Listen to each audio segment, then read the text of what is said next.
समाज के सामने लाई।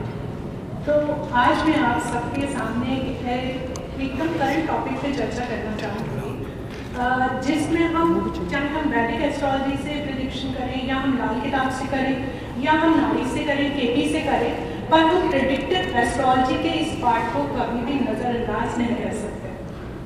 जैसे कि एक सरकार को चलाने के लिए पूरे मंत्रिमंडल की आवश्यकता होती है, ठीक इसी प्रकार ज्योतिष शास्त्र में भी आकाशीय मंत्रिमंडल होता है और तभी सारे काम पूरे देश के और हमारे ज्योतिष के ग्रहों के आसानी से सुचारू रूप से चल सकते हैं।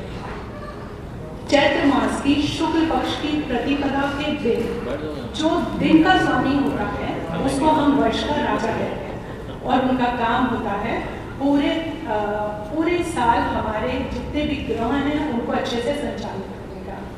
और जिस वक्त सूर्य मेष राशि में प्रवेश करते हैं उस दिन के वार के स्वामी को हम मंत्री कहते हैं, क्योंकि सूर्य सभी ग्रहों में आत्मा का कारक है, उनका जीवन प्रदान करने वाला है।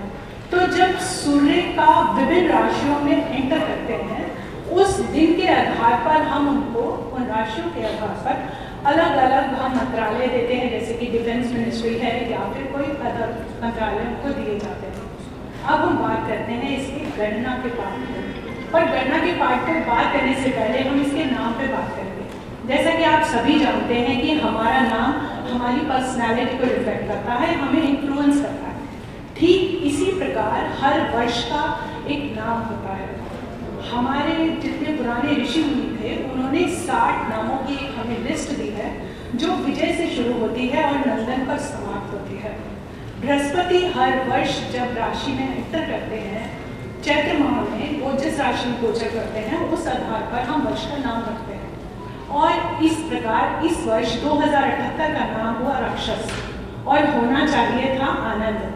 पर हर 90 ईयर्स में हमारा हिंदू कैलेंडर 4 डेज पीछे जा रहा है, तो उस कैलकुलेशन को बैलेंस करने के लिए एक साल का लोप होता है। तो हर 90 ईयर्स बाद एक साल कम होता है, जिस वजह से इस बार आनंद साल लोप हुआ और हमें मिला राक्षस। और आप सभी बेहतर जानते हैं कि राक्षस नाम का ये जो साल हम सब फेस कर रहे हैं उसके क्या कॉन्सिक्वेंसेस हैं, बिना बताए सबको पता है कि हम लोग क्या अभी फेस कर रहे हैं। अब हम बात करते हैं इस साल के राजा मंत्री को हम प्रेडिक्शन में कैसे इस्तेमाल करेंगे।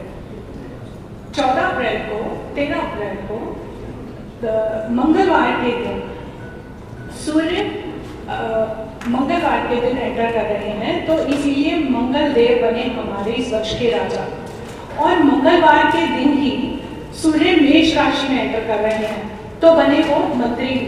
इसका क्या मतलब है, जैसा कि आप सभी जानते हैं कि जो भी राजा के गुण होते हैं, क्वालिटीज होती हैं, वो उसी हिसाब से अपना राज्य संभालेगा, क्योंकि राजा का निर्णय हमेशा आखिरी होता है। और मंत्री भी वो खुद बने हैं, तो इसका मतलब हम सबको आसानी से अंडरस्टूड है कि राजा को यदि कोई इन्फ्लुएंस कर सकता है, तो कोई एडवाइस कर सकता है तो मंत्री कर सकता है, और मंत्री भी वो खुद बने। और इतना ही नहीं, मंगलवार के दिन ही सूर्य आद्रा नक्षत्र में प्रवेश कर रहे हैं, जिस वजह से मेघेश भी वो खुद ही बने। मेघेश मतलब जल ही जीवन है, और हमारा जो कृषि प्रधान देश है उसमें यदि पानी की क्या इंपॉर्टेंस है वो आप सब समझ सकते हैं बेहतर। अब मंगल देव को मिले 3 डिपार्टमेंट, पानी भी मिल गया। अब मंगल देव है शुष्क ग्रह, गर्म ग्रह है, तो बारिश कैसे करेंगे, अनिकल करेंगे, क्योंकि वो धोबी के घर पर इस समय एंटर कर रहे हैं। तो ठीक है देश में बारिश होगी, पर मंगल की दिशाओं में पश्चिम और दक्षिण के क्षेत्रों में ज़्यादा बारिश होगी, नॉर्थ के एरिया को हमें जरा कम ही बारिश मिलेगी। चलिए ये बात हुई हमारे राजा मंत्री और उसकी। अब हमें इनको जोड़ना है प्रिडिक्शन से। नेचुरल जॉडियक साइन में या फिर काल पुरुष की कुंडली से समझते हैं कि मंगल बैठे हैं 3rd भाव में, यानी पराक्रम भाव में। मंगल खुद किसके कारक है, पराक्रम के, एनर्जी के, गुस्से के, फोर्स के, आर्मी के, ब्लड के। वो खुद बहुत स्ट्रांग हो गए। सेकंड, वो अपने ही राशि में, अपने खुद के घर में बैठे हैं। सबसे कंफर्टेबल हर ग्रह अपनी खुद की राशि में होता है, तो मंगल की यहाँ पे पावर हो गई। उसके बाद संवत्सर का नाम है राक्षस, मंगल को उससे भी एनर्जी मिल गई। तो ऐसे में क्या फल हम इस साल के प्रेडिक्ट करेंगे कि राक्षस की एनर्जी मिली, मंगल बहुत स्ट्रांग है, तो इस समय बहुत ही मतलब नेगेटिव शक्तियाँ हम बोल सकते हैं, या जितनी भी शैतान की ताकतें हैं, शैतानी विचार हैं, जो भी माइंड की खुराफ आते हैं वो बढ़ जाएंगी। हम समझें अभी इसको आसानी से, तो जितने भी उग्रवादियों की घटनाएं होती हैं वो इस साल बहुत हमें बढ़ के देखने को मिलेंगी। झगड़े, जैसे छोटी बात पे कई बार होता है ना कि हम एक झगड़ा कर रहे हैं और वो बहुत एक्सट्रीम पॉइंट पर पहुंचा, तो मंगल की एनर्जी इस बार ये झगड़े बहुत बढ़ाएगी। सरकारी गलियारों में आपस में खींचतान बहुत होगी, क्योंकि सारा कुछ तो मंगल जी खुद ही संभाल रहे हैं। और इवन सन जब दुर्गेश बनेंगे तब तक मंगल ही दुर्गेश के पद को भी संभाल रहे हैं। मतलब हमारी डिफेंस मिनिस्ट्री 15 अगस्त तक मंगल जी के ही हाथों में। तो 4 इम्पोर्टेंट पदों को संभाले हुए ये साल राक्षस हमारे लिए एंटर किया है। अच्छा, इसका मतलब ये बिल्कुल नहीं है कि इस साल सब कुछ बहुत नेगेटिव हो जाएगा। मंगल शनि के साथ दृष्टि संबंध भी बना रहे हैं, सदाष्टक भी बना रहे हैं, तो इसका मतलब कि कुछ ना कुछ पॉजिटिव भी होगा। जैसे कि जितने भी तकनीकी क्षेत्र हैं उसमें हम लोग बहुत तरक्की करेंगे, या फिर मैं कहूँ जितनी भी सर्जरीज होनी है, डॉक्टर होने हैं, चिकित्सा के क्षेत्र में, नई दवाइयों के क्षेत्र में, आधुनिक साइंस के क्षेत्र में हम लोग बहुत बेहतर कर पाएंगे। तो ये हुई हमारी साल की प्रेडिक्शन। तो अब हम जितने भी एस्ट्रोलॉजर्स हैं उन सबको किसी का भी फलित करना है तो हम मंगल देव को नजरअंदाज बिल्कुल नहीं कर सकते, चाहे वो उनकी महादशा में एक्टिव हो या ना हो। पर मंगल इस पूरे साल एक्टिव रहने वाले हैं। क्यों? क्योंकि वो राजा भी हैं, मंत्री भी हैं, उसके साथ साथ वो 2 और इम्पोर्टेंट पदों को संभाले हुए हैं। तो यदि हमें अपनी फलक की कोई भी रेमेडीज देनी है तो मंगल का इन्फ्लुएंस हम सब पे जरूर आ रहा है। हमें उसको कभी भी नज़रअंदाज नहीं करना है, नहीं तो हमारे फलित सही नहीं बैठेंगे।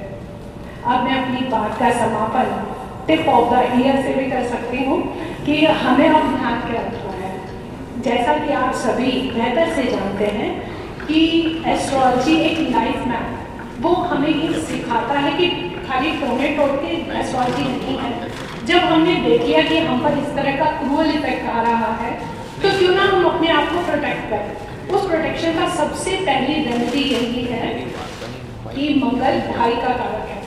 मतलब यदि आपने अपने भाई से संबंध अच्छे कर लिए तो आपने कहीं ना कहीं अपने मंगल को अच्छा कर लिया। इस साल जब मंगल इतने एक्टिव हैं तो आप कोशिश करें कि आपके छोटे भाई से अगर कोई गलती होती है तो आपसे समझाएं और प्यार से समझाएं। अगर बड़े भाई से कोई गलती होती है तो आप मुंह जोरी ना करें, आप अपने मंगल को बहुत बेहतर करा देंगे।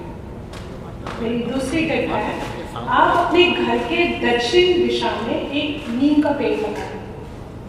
वो मैंने क्यों बताया उसका रीजन समझाती हूँ। यदि आप नीम का पेड़ नहीं लगा सकते हैं तो आप कम से कम मंगलवार के दिन आप नीम के पेड़ में पानी दें, क्योंकि नीम एक तो पेड़ हमने लगाया पर्यावरण के लिए, वो हमें पॉजिटिव देगा, विदेश भी हमारे मंगल देगा। दूसरा, नीम एक ब्लड प्यूरिफायर है। जब आपका ब्लड साफ होगा तो आपका मंगल अपने आप बेहतर होना शुरू हो जाएगा। क्योंकि मैं इस चीज़ में बहुत स्ट्रांगली विश्वास करती हूँ कि हाँ, टोने तोड़ के या हमारी जितनी भी रेमेडीज हैं वो बिल्कुल परफेक्ट हैं, बहुत अच्छी हैं, पर हमें सबसे पहला ध्यान हमें अपने आप को चेंज करना होगा। हम अपने प्लैनेट्स को अपनी आदतों से बहुत बेहतर कर सकते हैं। आप कितनी भी रेमेडीज कर लीजिए, आप नॉन वेज खा रहे हैं, रोज झगड़ा कर रहे हैं, शराब पी रहे हैं, तो कभी भी आप अपने मंगल को बेहतर नहीं बना पाएंगे। उम्मीद करती हूँ कि मेरी छोटी सी जानकारी आपको पसंद आए।